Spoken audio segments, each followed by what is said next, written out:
Bien voilà, la première des supercars Ferrari. Historiquement, c'est elle, la 288 GTO. Le plus sympa à faire, sincèrement, c'est de rouler avec. On va la conduire.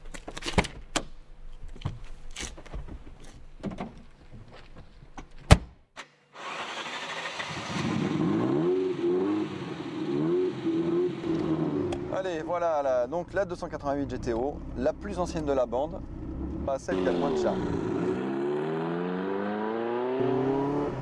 Comme toutes les Ferrari, la seconde à froid, c'est un peu compliqué, les Ferrari de cette époque-là, j'entends. Hein. En revanche, là, voilà, on a le plaisir d'avoir cette superbe grille qui malheureusement a disparu, hein, parce que là, on a appris avec Ferrari, avec la 458 Italia, qu'elle ne serait jamais vendue avec une boîte mécanique. Donc, c'en est vraiment fini de la grille.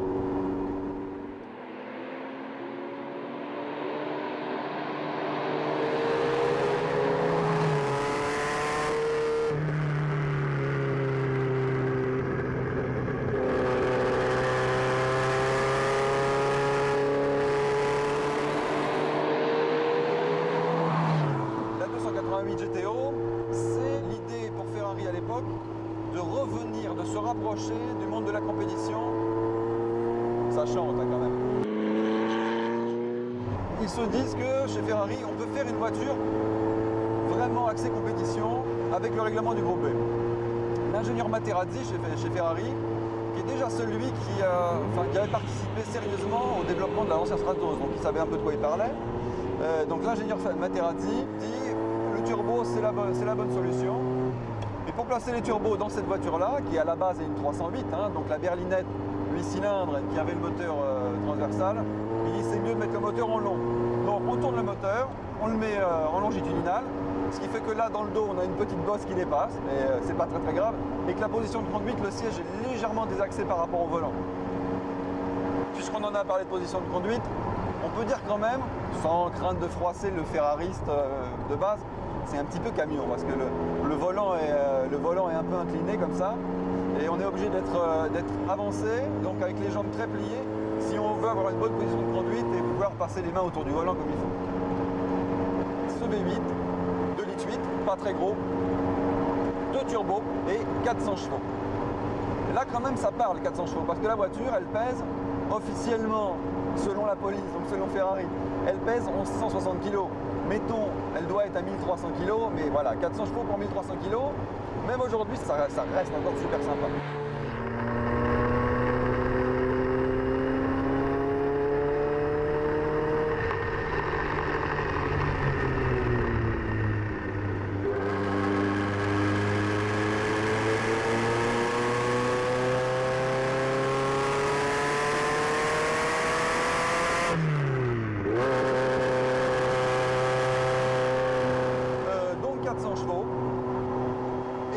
À l'arrivée, 305 km/h et pour le coup c'était vrai. C'est donc la première Ferrari de route à officiellement dépasser les 300 km/h, à les faire vraiment.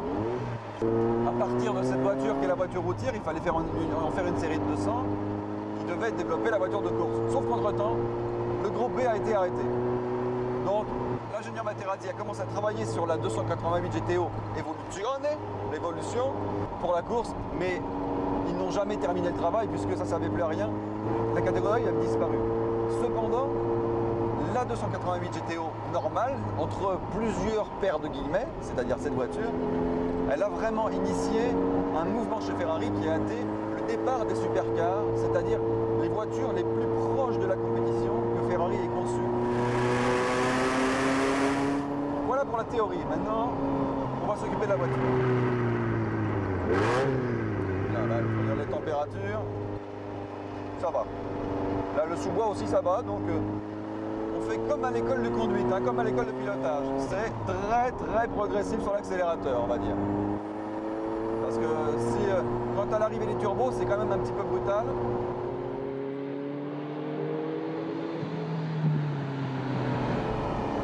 La direction est très directe, ça c'est vraiment bien. Et la voiture est légère, enfin c'est super agile. Franchement, le charme de cette voiture, c'est ça. C'est une voiture très agile.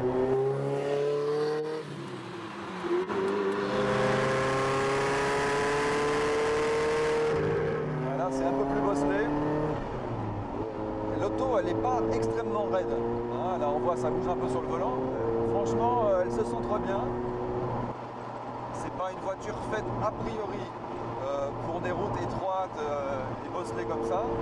Mais voilà, franchement, ça passe bien.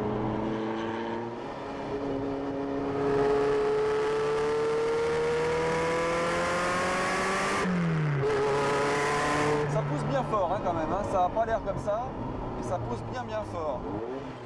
La boîte commence à être chaude, là c'est un régal. C'est à la fois une auto très puissante, qui parle beaucoup avec le conducteur, hein. On sent tout ce qui se passe, légère, qui chante. Voilà, c'est le bonheur, il y a tout pour se faire plaisir.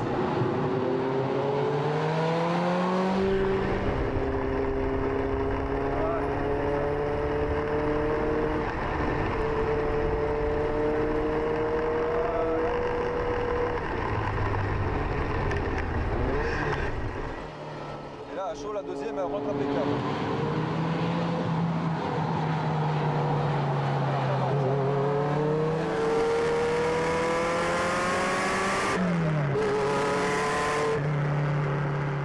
Et elle reste stable malgré les bosses, hein. Ça c'est quand même vraiment sympa. On comprend bien ce qu'elle fait, ça c'est super. On comprend ce qui se passe dans le volant. La direction n'a pas assisté, hein. C'est le conducteur qui fait tout. Un quart de siècle, on ne se rend pas bien compte. Il y a eu beaucoup de progrès depuis, ça c'est sûr. Les puissances, là on est à 400 chevaux, aujourd'hui on a plus de 600 chevaux sur l'équivalent. Mais est-ce qu'on prend plus de plaisir aujourd'hui au volant de cette voiture-là? Je ne sais pas répondre. Voilà, il y a une telle complicité avec la voiture. Voilà, c'est quelque chose qu'on a du mal à retrouver aujourd'hui avec des voitures plus lourdes, qui ont des pneus plus gros, dont la direction, les freins sont plus filtrés.